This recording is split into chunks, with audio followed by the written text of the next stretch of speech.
Still looking to earn your invite for the free Players Championship? Visit ppgeventmanagement.com to learn about the different qualifiers available. From one-day events to play-on-your-own schedule events, all events offer a buyback or cash option along with a 100% credit option redeemable towards any future pre-order at competitive prices. Grinding and getting paid to play Yu-Gi-Oh! Has never been easier. Play with the most professional worldwide tournament series today and join the online community. Come join us on Discord for assistance, info, and even discussions about future events.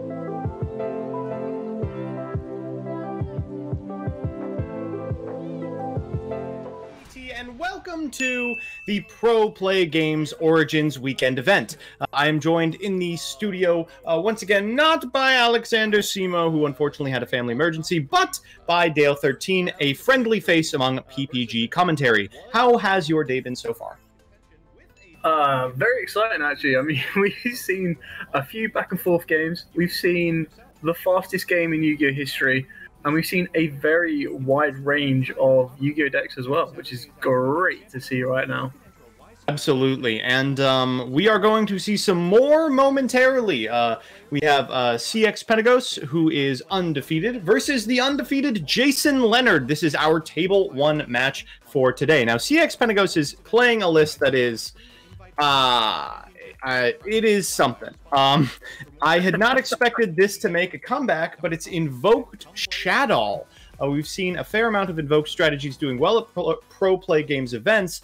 By and large, they've been like Invoked Eldlich, Invoked Mech Knight. This deck is playing a minimum amount of Eldlich cards, the A-lister package, but a ton of Shadow cards and Neos Fusion enablers in their 60-card deck.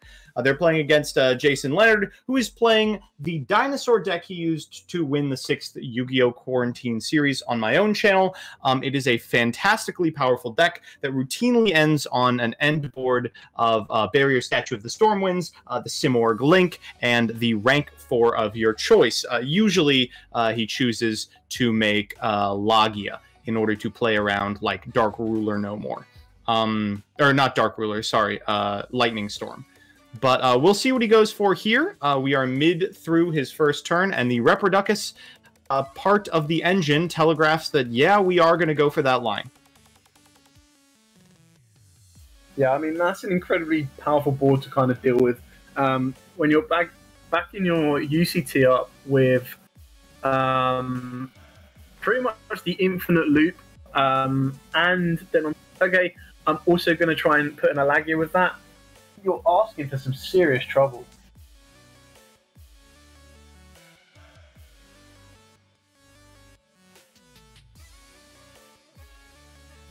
Dolka. For those of you unfamiliar with this card from like 2011, it must have been. Dolka is the poor man's Appaloosa. It is 2 monster negates over the course of the turn. It does destroy the monsters, unlike Appaloosa, and also unlike Appaloosa, you can just fire it off over and over again. There's no once per chain. There's no attack decrease. It's just as potent after the first activation as it is for the second, and realistically, it's not likely you're going to get anything but 2 activations out of Appaloosa anyway. So there it is, the setup: Simorgh, Bird of Sovereignty, Barrier Statue of the Stormwinds, Dolka, and Ultimate Conductor Tyranno, playing around Lightning Storm by putting everything relevant in defense. I mean, I don't think you could hand pick or hand construct an end board for Dinos much better than that. This is powerful. Simorgh in and of itself is just such a strong card. We saw a Spiral player attempt to do the infinite negate loop earlier today. Unfortunately, their tournament did not go very well for them. But even restricting Floodgates is pretty good. I mean, look how it's going to interact with A-listers specifically. We're going to negate the effect with Dolka. That makes sense.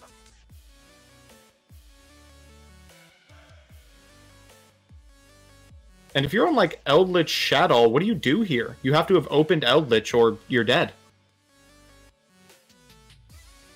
Yeah, I mean, exactly that. But even then, the concession comes in.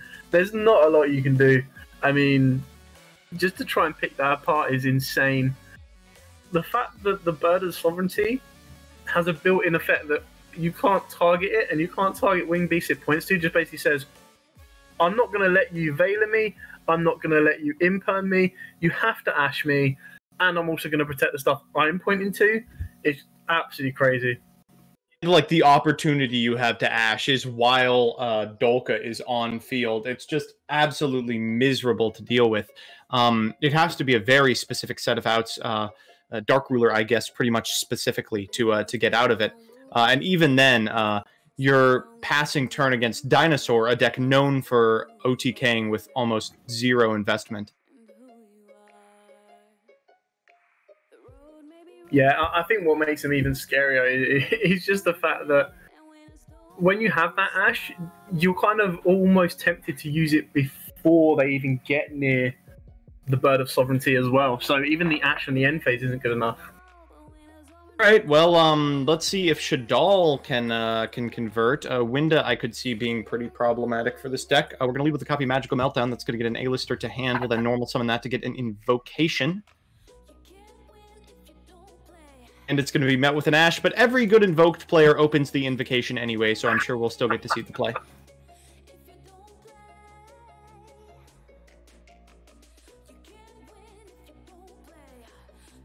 Yeah, far too many times do we see the Invocation be just generally opened. I really want to hope that that one Ash isn't going to just end his entire turn. Oh, no, it's not. Alright, so Cursed Eldland is a fantastic pickup. From here we can go ahead and pay 800 for any golden land spell or trap for the big boy. See what we get.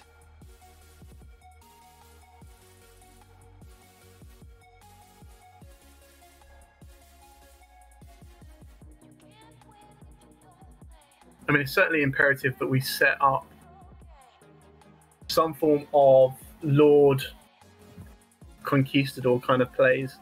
Ooh, Hequero. Alright, looks like we're going to start doing the, to get to Makaba. Did we actually straight up draw the Invocation? Apparently not. Going into Almirage and passing from this position. If we make it to main phase 1, I would imagine it'd have to be exactly a Scarlet Sanguine for that Haketo to be profitable, Yeah. but with only one copy in 60, it seems unlikely. I mean, can you imagine if he's top deck that? That would be insane. Top deck that and then Hequero to deal with any of the graveyards? Nutty. One thing that Jason likes to do is live close to the chest, firing off a Pot of Extravagance in his deck that has 16 cards in the extra you absolutely have to contain in there. I certainly hope you did not banish, I don't know, all your copies of Reproducus or Sovereignty or Volca. Going for 2 miscellaneous Sauruses, one right after the other. Sometimes you do what you have to get dinosaurs into the graveyard. When needs must, this is the route you have to take. It's kind of cute. It's like meant to play around Haketo, I think. We're only going to banish the one so we can go into Animadorned Archosaur.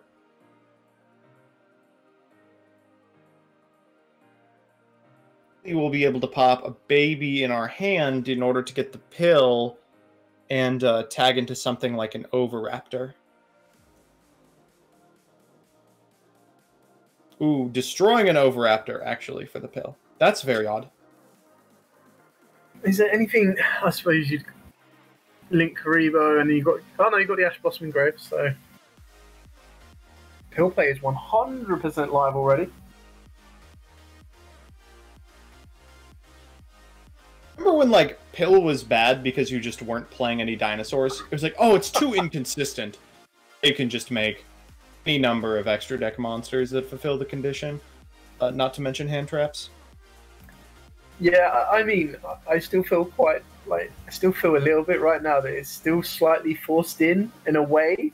Oh yeah, it's just here because of Archosaur. It would definitely not be played without him. So it is definitely interesting to see how it kind of comes about and continues to go. Right, Oviraptor time. Obviously, destroying an Oviraptor does telegraph you're on the second copy. You are doing this under the effect of Miscellaneous Source, so not much your opponent can do. The Baby Source to hand is fine. This is a weird order, however, provided you don't have a way to pop that Baby Source in hand. You will see what happens. All right, Double Evo coming down.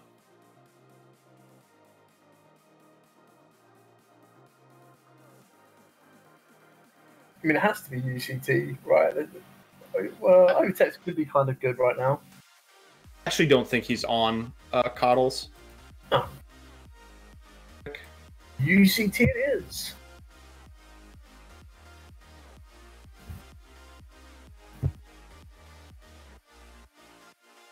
The only other target for this card is Pankratops.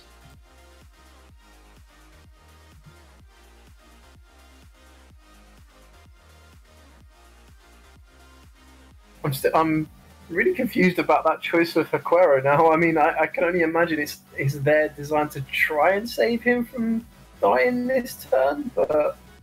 Not be enough. We're bringing back this copy of Miscellaneous Source. That's a 4, so we can now go into something like a Dolka, a Logia if we want to prevent the activation of the Hakero. I mean, there's just so much we can do here.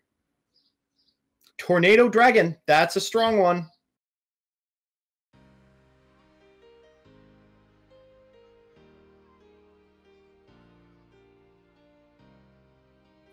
The big combo one is because that Extravagance, as strong as it was, likely banished enough of the critical pieces.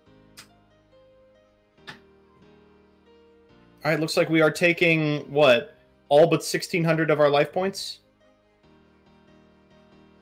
Thinking about the Hakero here to save 25. I don't think it would save any. It comes out, is it mandatory defense? I don't know if it's mandatory, but the 1,000 from the Ultimate Conductor if Tornado Dragon isn't activated here, and it looks like it won't be.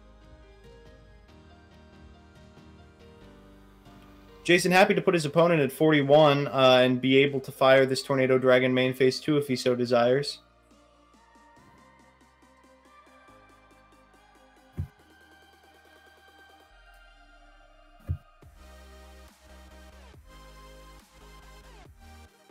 I mean, I suppose it's really good to hold on to the Tornado. Maybe get rid of one of them. I suppose the only worry is if it's a Conquistador, but I would like to think that it would have been used by now. And then you let your opponent pay 800 for L-Land and then just Tornado it out of the way. I imagine that's what's about to happen. Could also wait until your opponent goes for the Scarlet Sanguine and just pop that as soon as it's set. But we are going to go for the Cursed Eldland here. That's just 300 down the drain. Now we get to send an Eldlich to the graveyard, which is okay. It doesn't really deal with the board. Do we have another Meltdown, or are we activating the effect of Eldland? Ah, it is Eldlich. Yeah. Alright, that's a big old boy, but does not stand up to Ultimate Conductor Tyranno's effect very well. Conquistador was the set card.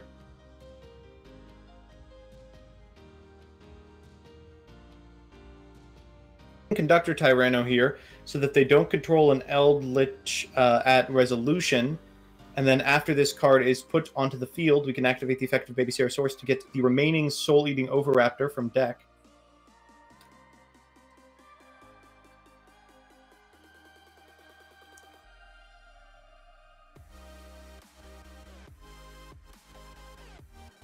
Yeah, I think Dinos have got this wrapped. There's way too much. Yeah, I mean, I don't know why this deck is just not receiving the respect I think it deserves. I mean, it just looks so capable in every match we've watched. Here comes another Magical Meltdown. There was a second one. They have not yet performed their normal summon, but I don't know how much it's going to matter. What can Purgatory is 200 for every card? Yeah, so it would go to 31, but the infinite impermanence coming down. They had everything.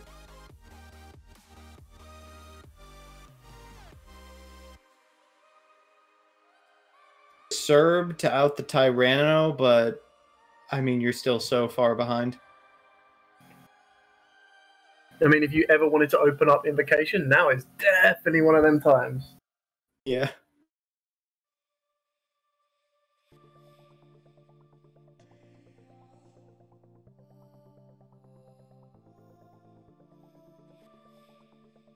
Anaconda. Oh no! Wait, this might be the equalizer.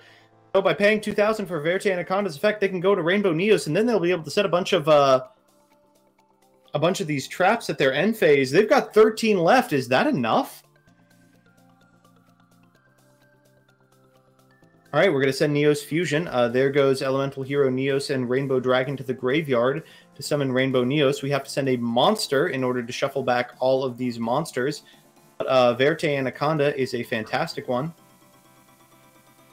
Oh, in the hand. 60 cards and it's in the hand.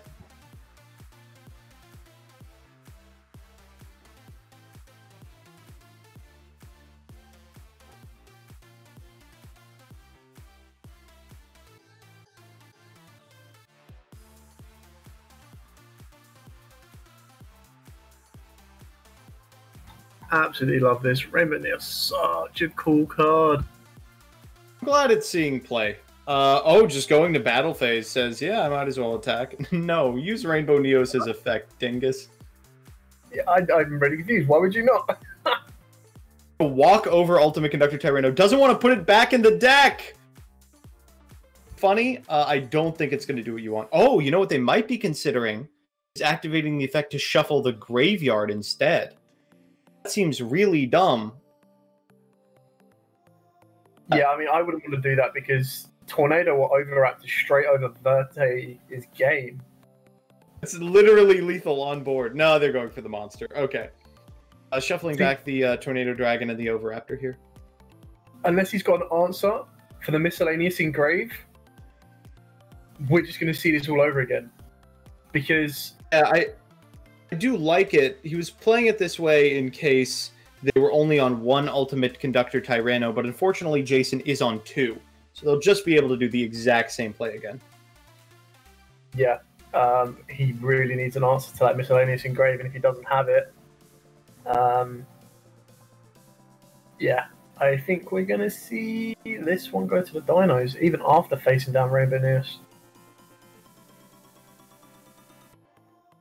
I know it's all going to change when Dragoon comes out, but for now, Verte Anaconda leads to some extremely interesting board states.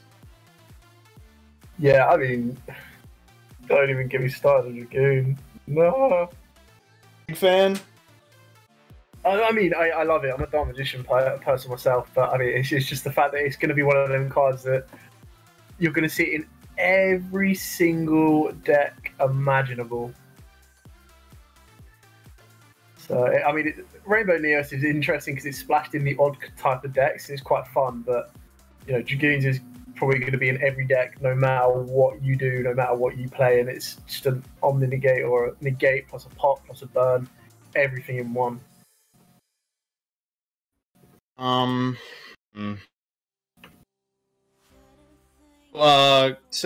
results real quick. It looks like Drop the Mic into this round has won their game, so they are almost a guaranteed lock for top 8. They were a Salamangreat player that we followed earlier. We're going to normal a Soul Eating Overraptor, found off a Fossil Dig, and yeah, I mean, that just does it itself, right? Yeah, I mean, if it's got the second UCT, you just summon that out and then off you go.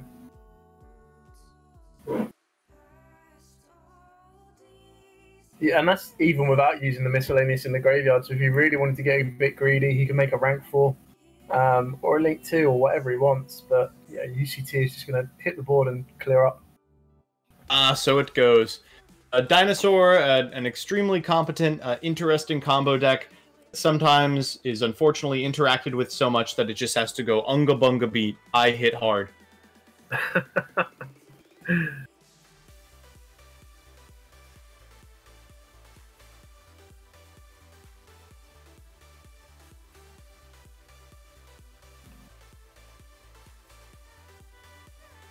Okay.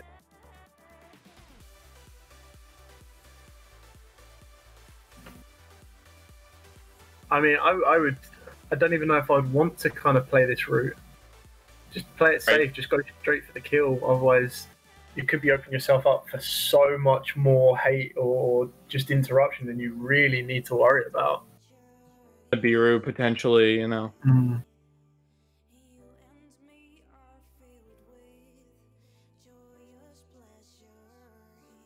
What are we on? 1, 2, 3. I suppose if you've got a Dolka left, you make the Dolka just to be safe, and then you do whatever you want from there.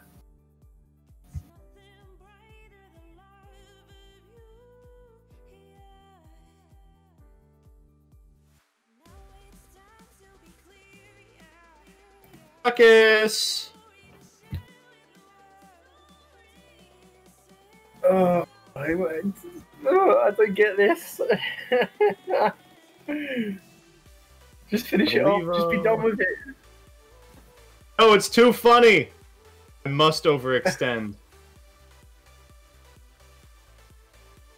I've seen this so many times where it's like game is there, it's in the grasp of your hands, and you decide to run head first into a Nibiru.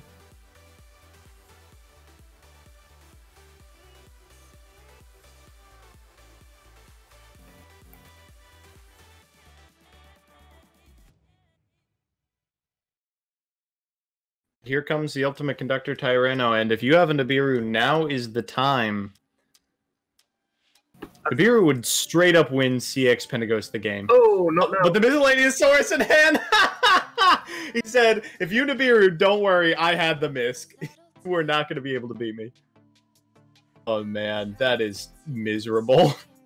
Alright, there's Dolka, and sorry, but that is going to be massively the end of the game. CX Pentagos admitting defeat in an extremely fast match, and I think Jason Leonard is the guaranteed lock for top 8 with Dinosaur, a deck that he has been playing for a while now. We've got a lot of games still going. Let's jump over to this one. Following two over and over again over the course of this tournament. I'm talking about Exilenced Games and Musty 008. Yeah, I mean, both of these are playing. They might be done. Yeah, I think they're both done. Oh, I wanted to see what happened with Guru Madolce. All right, I guess we can watch something else. I really want to try and track down the Abyss Actor. I mean, I swear, if the Abyss Actor is on the cusp of going into top 8, wait, let me find what the Abyss Actor player is. Okay, so that's their name. It looks like they have dropped. They have just completely dropped out of the tournament.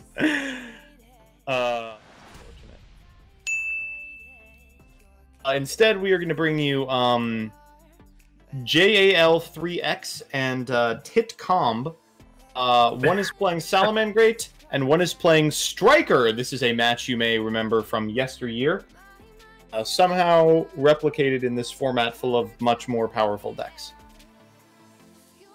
Yeah, I mean, Ryan, you certainly brought Strikers back to the limelight. And a lot of very good players picked them back up, trying to replicate exactly what he did, but it just, you know, nothing is as good anymore when you can't do engage into engage. So yeah, you've got to have the right mindset for it. It's not really a deck you can just pick up and play.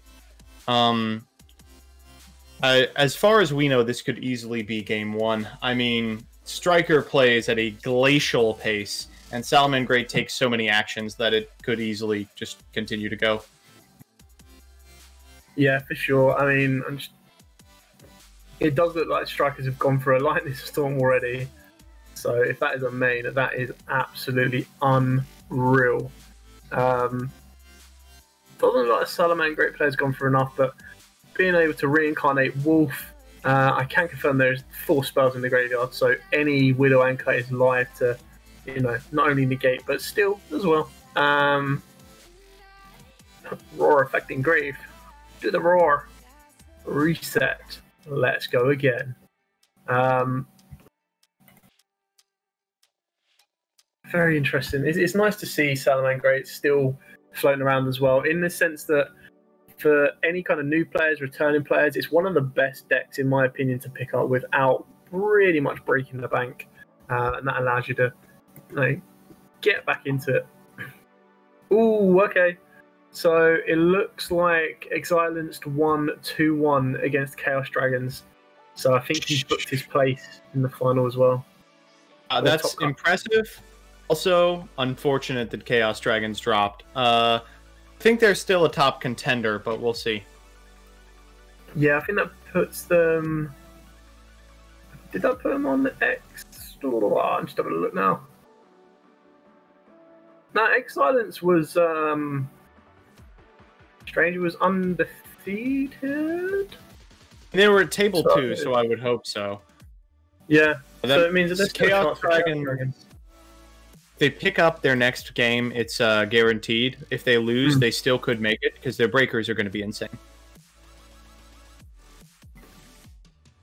Yeah, for sure. It'd be interesting to see. I mean, this one straight off the bat anyway is, like you said, the meta from yesteryears. So interesting, so kind of sad to see how both the decks haven't exactly aged well with the most recent hits on ban list, but both of them actually use and abuse the access code Talker Climb to keep them relevant. Do them a little bit differently than they both than each other, but still nice to see that they've got their OTK potential.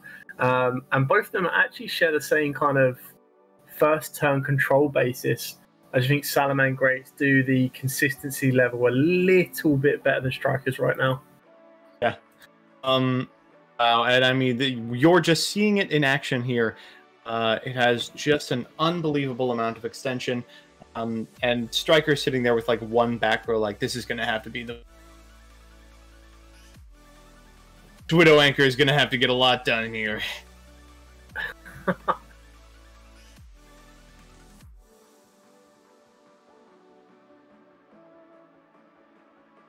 Yeah, I mean, they're sitting on a set roar as well, so definitely a lot for them to do. Baylink's in the graveyard as well for protection.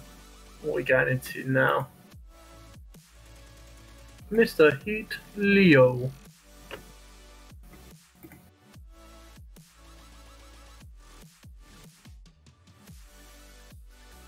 All right, well, shuffling back roll is devastating. It is extremely frustrating. And that's going to be the end of the turn. Not willing to crash into the Shizuku, giving your opponent more interaction, more spells by virtue of Ray activations. It says, hey, I will get rid of the Ray when I have lethal. Oh, wow, that is...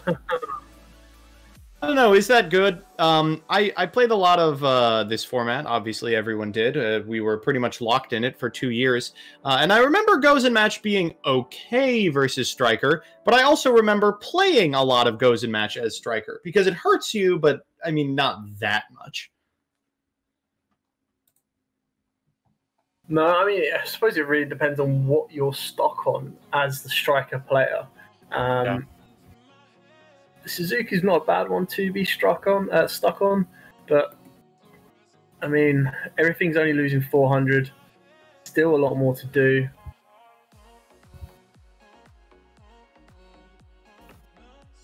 It seems the Wolf is coming back off of Zeke's previous effect.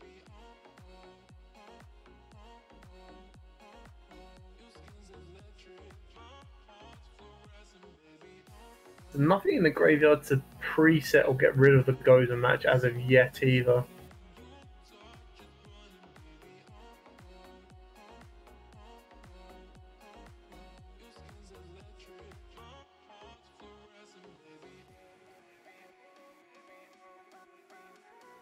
Here, which is fine. I'd imagine both players, no reservations about that. We just reincarnation summon a Heat Leo here.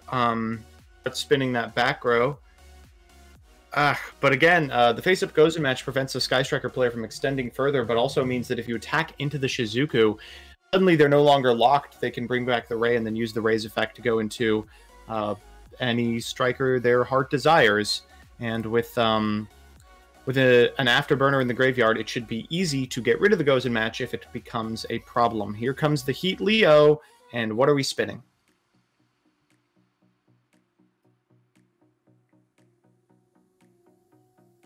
God, no.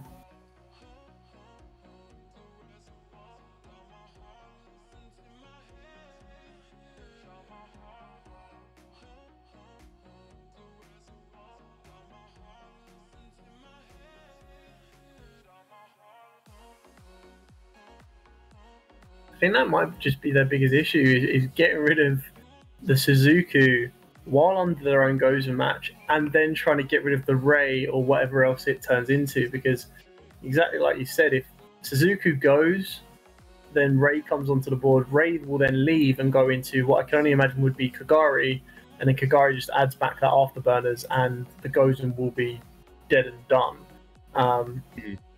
Unless you want to waste the Roar on it or the Rage, and you're still going to have to do not a huge amount, but you're still baiting out a very powerful trap.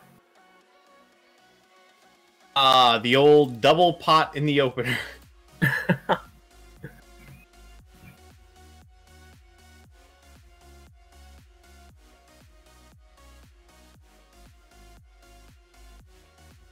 You've only got one here. And Falco is just fantastic on this board state. There's so much that it accomplishes. If the game is slowed down to a crawl, stealing opponents' card advantage with things like recurable rage is the name of the game. Yeah, I mean, that certainly just allows anything that your opponent sets, you just go, clear. Set again, clear. And they just can never really get anywhere.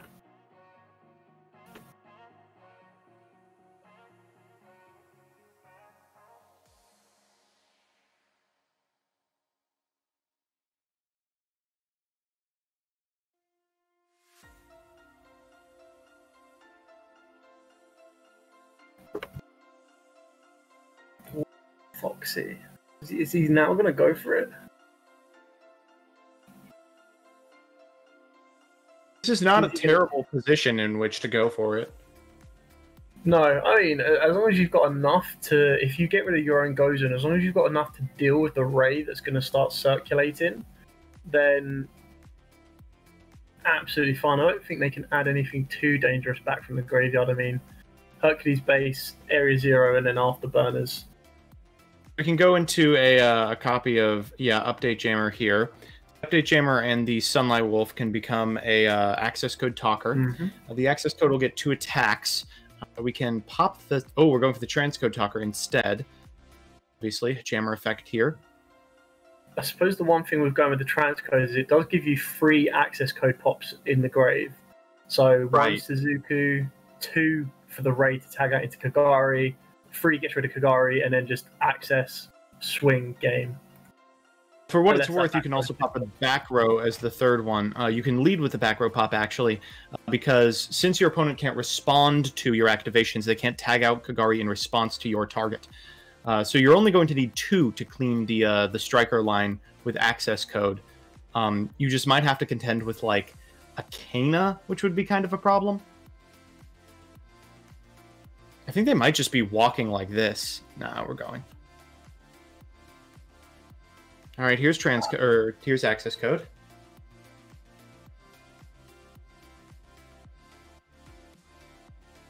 Jammer not once per turn? Oh my god! Wow, that's crazy. All right, so access is at 3 now. We'll go ahead and banish the transcode, likely to start with the back row. Oh no, they're starting with the Shizuku. Next we're going to... Oh, Roar the Ray! Don't even need to contend with the Kana. Have the negation for it regardless. Please be a set Wake in the Dragon. I don't know. It would just be funny. That's okay, but I think doesn't solve anything. We can just access code talker over it. Ooh, but the Rose triggers as well. Ooh, that's hilarious.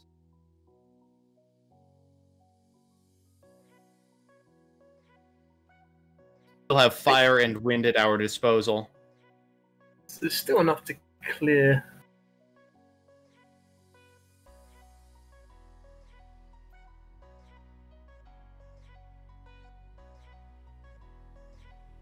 GGs come out, and I believe that is going to be the end of this game and the end of the match. The Salaman Grave player reigning supreme, and that is the second Salad player that is currently on the bubble to making it into Top Cut. Wow. Actually, I think both of these players were undefeated, and so they may be a lock. We may have 2 Salad players in the top 8 already.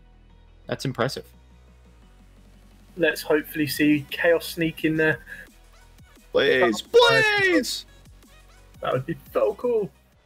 I think they would probably really dislike having to play a field full of Balinxes.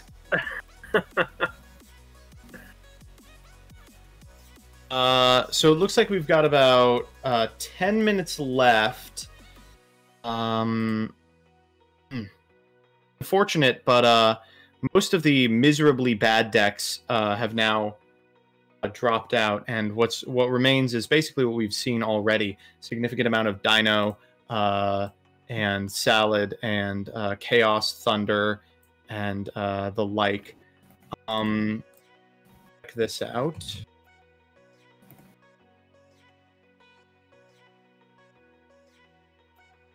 I'll give you a little bit of an update over who has already won their games. Grim YuGiOh is up, and they are X1, which means they're now going to perform their win and in. Jason Leonard and X Silenced, I believe, are locks at this point. Pizza Maker CA, who we have been following a little bit of, is still in game and could make it back and forth.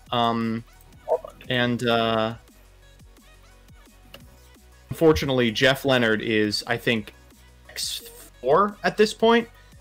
Unfortunate, but not very unexpected, truthfully. For the time being, we are. Yeah. Let's go check out Obtoad's game. We'll jump in there real quick. Oh no! Autogeist Was it bad? Necro Valley. Oh please! Why did you put me in here? Oh god! Oh this is all kinds of bad. Oh, we're gonna get demonetized. Oh, wow. Okay. Oh, hey, Farfa's in here as well. Hi, Farfa. So sorry that we all have to watch this one together. So, unsure if we're in the game yet, but folks, I'll just explain what's going on. Bobtoad, who has a Belle Delphine profile picture and sleeves, is playing Altergeist. His guru opponent is sitting on a Necro Valley. And is sitting behind a tea set, hoping that the world passes him.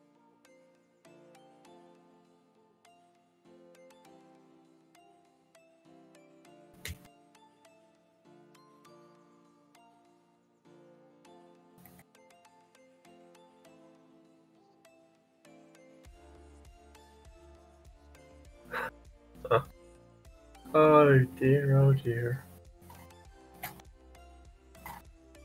We're just trying to figure out. We're real quick resolving a judge call. The one and only Farfa is intervening here. Boab Toad is trying to activate Altergeist Protocol. Pizza Maker CA is trying to activate Fiendus to negate the protocol activation. Of course, I mean, you don't have very many other opportunities to activate Fiendus after Protocol is alive. And then we are now resolving the chain so that Protocol will go to the graveyard. There's a couple of reasons why this is the case. The first is that Altergeist Protocol does not include itself for the purposes of its activation. That's because it's not an Altergeist card you control or on your field until it's resolved, and Subterra Fiendus negates the activation. It's been resolved. They're now getting a 1-minute extension, and the Altergeist player is now going to flip personal spoofing in response to Fiendus. I can only imagine there's a multi-faker in hand. Is that going to be the... If there's not, there's going to be after a personal spoofing. Yeah, for sure.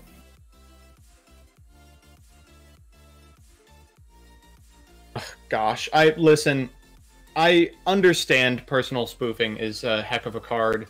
I get that it's very high risk. If they, like, negate it with something like a Cosmic Cyclone, it is a disaster for you. But I still hate its existence. It's very frustrating that you can respond to removal on your Altergeist traps with personal spoofing, recur everything that you just lost, and then activate the effect of Multi-Faker in hand.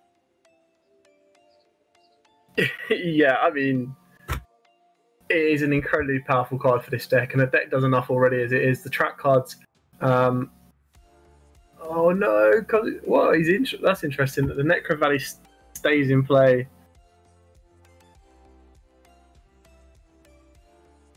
Going to go for the personal spoofing again. Shuffling back the Silquidius, I imagine, for a copy of Meluseek.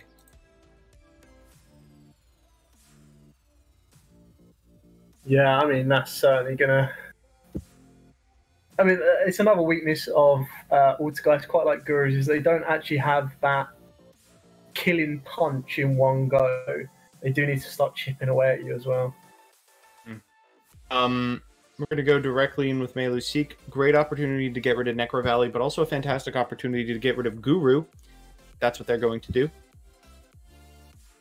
The grave it goes in main phase 2. They can go into a copy of Link Haribo if they would like, but it looks like they are not going to do so, passing back with a Meluseek. Refusing to commit to a copy of Multi-Faker here.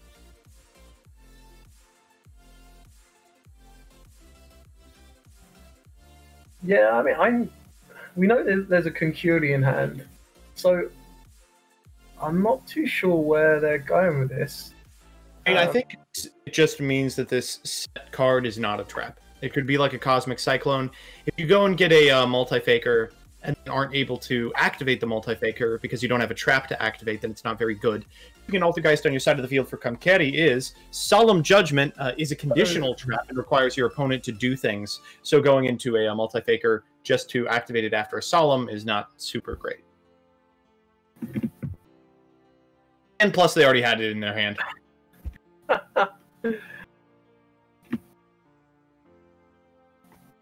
I mean, unless that set card is anything special and that card in his hand is anything amazing, I think we're going to see this game go to Barbatald. How long is left? 6 minutes left. Silquidius here to bounce that card that was just set, and this is gotta be the end of the game. 5 minutes remaining in round. If this is not game 3, Pizza Maker CA, get out of this game right now. Oh, maybe even don't. Are they really going to be able to do 30 or 4,000 points of damage to you over the course of 5.5 minutes?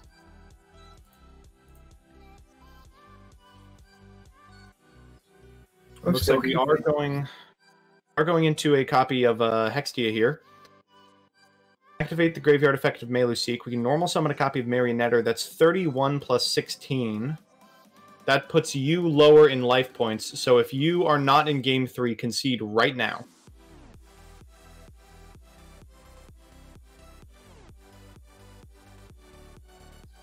Setting the protocol here.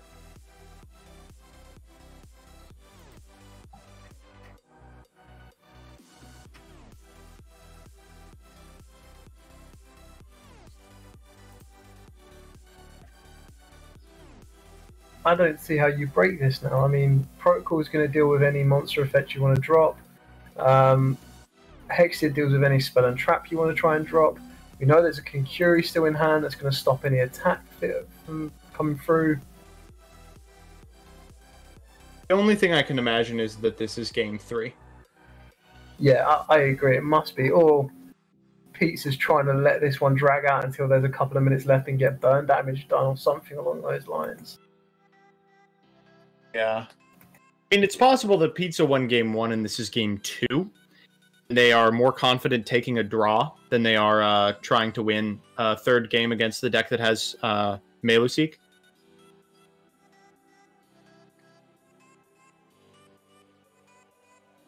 Yeah, I mean, this this board state's already too much. I don't think anything really deals with that enough. It looks like we've got about 3 minutes left. We are entering the position where... Oh, wow. Well, that explains the hand. That'll be met with a protocol.